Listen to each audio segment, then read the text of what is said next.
going on, guys? It's your boy. Welcome back to another video. Today is a very exciting day. We are once again doing our 100 Films in 100 Days series, and I am insanely excited because today we get to watch a movie that is highly regarded as one of the best rom-coms of the last couple of decades, and I am insanely excited about this. For people who do not know, my two favorite types of movies are coming-of-age movies and rom-coms. I have two of my top four on Letterboxd are movies that could be considered rom-coms, so for me, this is a huge one. I have been insanely excited to watch this, and it's a film that I've seen clips of in the past. It's a movie that is highly regarded as being a kickstart for one of the biggest actors currently working today, Glen Powell, and we're going to be watching Set It Up. This is, I believe, a Netflix original movie. At least I know that it's on Netflix, and every time I've tried to watch it in the past, it's been on Netflix. So I'm very excited to dive into this one. I don't have a whole lot of expectations, so I think I'm just going to go ahead and watch the movie and come back and give you guys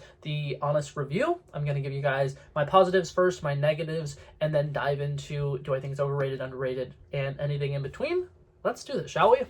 Dun, dun, dun, dun, dun. 100 films in 100 days. Okay, I really enjoyed that. I thought that was incredible. This was a movie that I was really nervous to watch for a really long time because I have high expectations for this movie. My expectations for this movie were insanely high because Glen Powell is an actor who I've started watching more recently, and he's gotten to a point where, I watched the entire Chad Powers TV show that came out last year. Hey, that show was ass. In what part of West Virginia? So if you go west in West Virginia, the westest of the west of Virginia.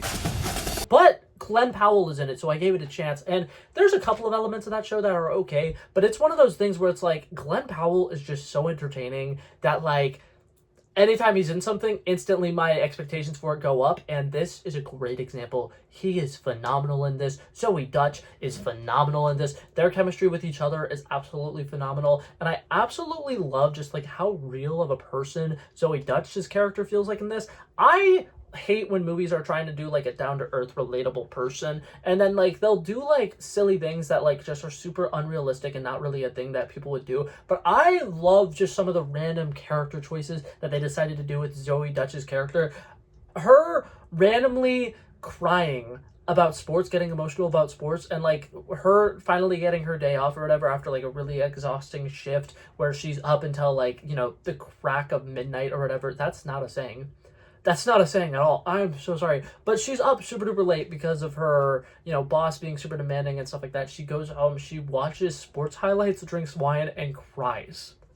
That is such a, interesting character thing to do. And it's just so fun, and it just instantly gets you super endeared to the character because it's just how are you not going to love the girl who gets really obsessed about sports and then gets wine drunk and cries about sports? That's just so fun. And then they follow it up, that character note, when they go to the baseball game and she's up in the atmosphere and she's talking to other people in the crowd, and you can tell that she's a regular. She's probably a season pass holder, and she's constantly going to these baseball games, and she gets really into it.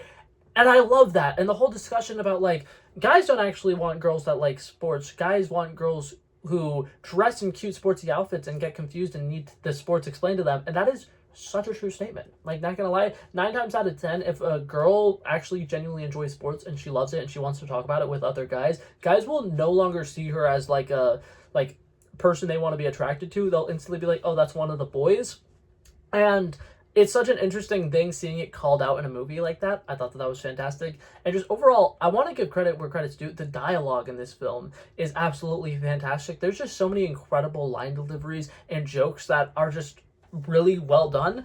Overall, the way that all throughout the movie Zoe Dutch's character is talking about Lucy Liu's character, about how she's so fierce, she's so badass, I absolutely love her, she's incredible. And the scene where they're trying to get the guy to put them on the kiss cam, her and the person that they're setting her up with, and she's just one of them is the most fierce person you've ever seen. She's so intimidating but also insanely beautiful, and she's kind of describing her as this painting of a woman, right? And then she's and the other guy is a guy. Fantastic line delivery, absolutely incredible. We love to see it. And this movie also just does some of the most cliche things, but they do it so well that you don't care. The scene where Glen Powell runs to the airport and he makes a giant fool of himself to be a good person and just kind of like, and my favorite thing about this scene in particular, for people who have not seen this movie, go watch it right now. I feel like I should always preface this video by saying, go watch these movies, and then it can be like a little movie book club. But either way, the scene at the end of the movie where Glen Powell's like, damn, I know that the guy that I just set up this girl with is absolutely evil, and I have an opportunity to like go talk to the girl and be like, hey, don't go through with it. This guy is a scumbag. You don't want to, you know, be in love with him or anything like that.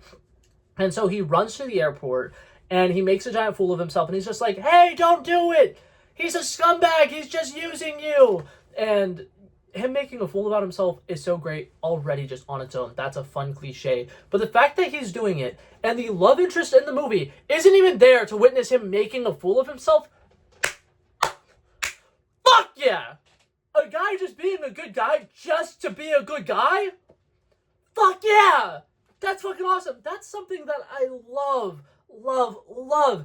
They say integrity is being willing to do the right thing even when nobody is watching, and that's an incredible example of, like, he didn't do this thing to impress the girl that he likes. He did it because it's the right thing to do, and he wants to be a good person, and he wants to be a better person, and the reason he wants to be a better person is because of this girl. Zoe Dutch's character. Incredible.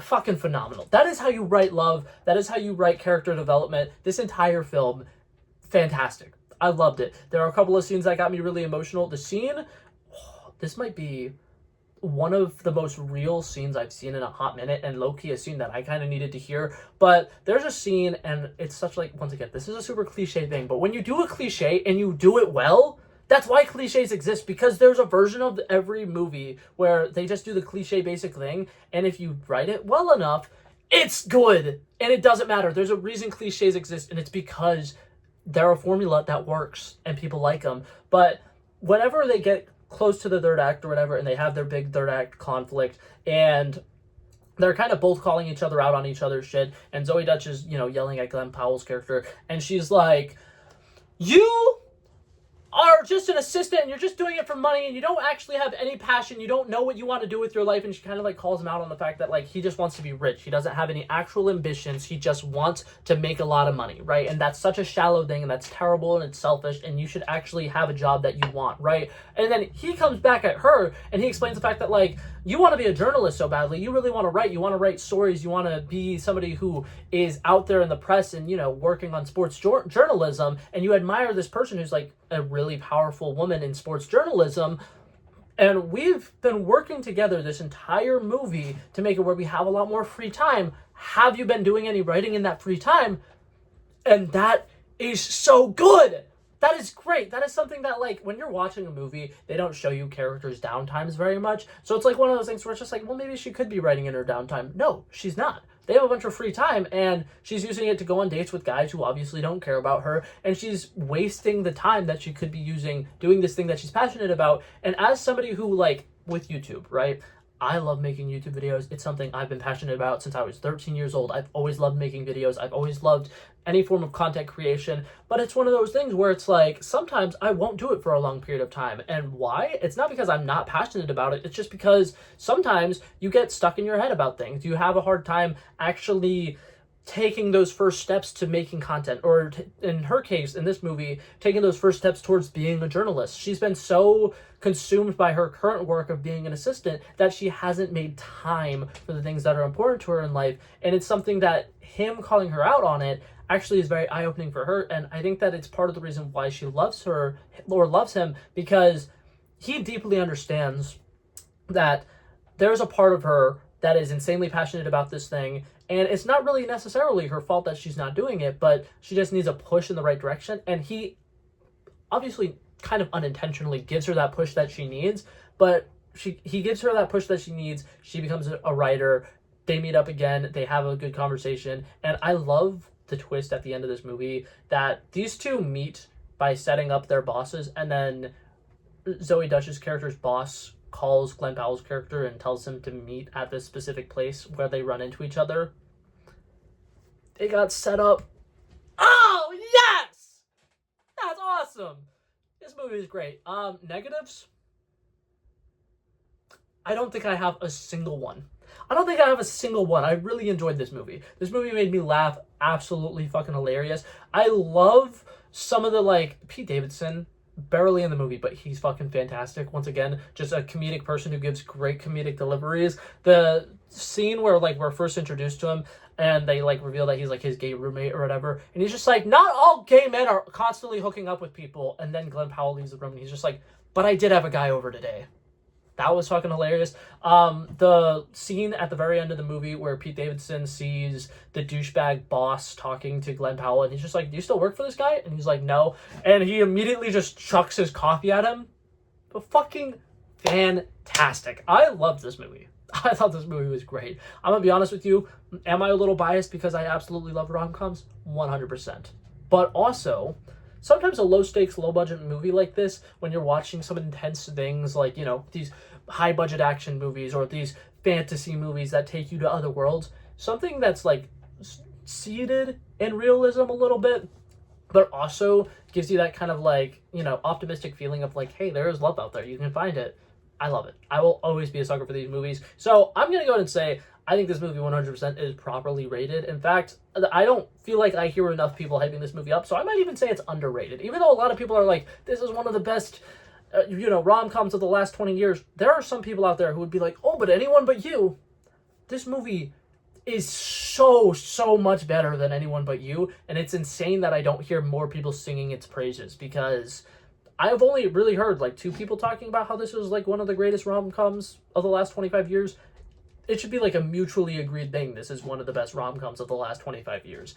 But yeah, that being said, if I had to give this movie a rating on a scale of 1 to 100, because I like to give movies little grades, I'm going to give this movie a solid 97. I feel like there's one individual scene that keeps it away from being 100 to me, and it's just the scene where they close the elevator for the first time and the UPS guy immediately starts stripping. That's one of those things where it's like, is it hilarious? Yes. Does it slightly kill a movie that otherwise seems almost realistic?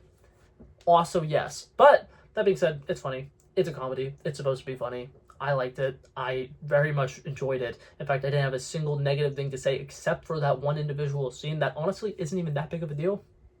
I love it. But yeah, that being said, that was it for this video, guys. Thank you guys so much for coming by and checking it out. I love and appreciate you guys so much for watching. If you liked it, feel free to like and subscribe, and I will see you guys tomorrow for another new movie, which I still don't know what it's going to be. I'll figure it out. I am really struggling to figure this out as it goes, but I think that I'm going to get into a rhythm.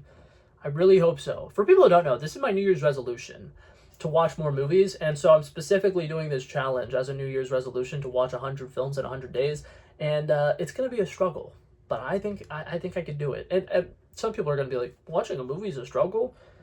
When you have a puppy that you need to entertain, and you're trying to keep up with your gym schedule, and you're trying to keep up with working, 40 hours a week, yeah, sitting down to watch a 2-hour-long movie and record and edit a video, which, yeah, this video is probably like 14 minutes long or something like that. Editing takes double that amount of time, right? So it's going to be, I was going to do math, 28 minutes? Either way, 3 hours of my day goes into this video, and if I'm trying to do it every single day, along with all those other things I just mentioned, yes, that's a New Year's resolution. I'm working on it. But yeah, that being said, that's it for this video, guys. Thank you guys so much for coming by and checking it out. I will hopefully see you guys tomorrow. Peace out. Bow, bow, bow.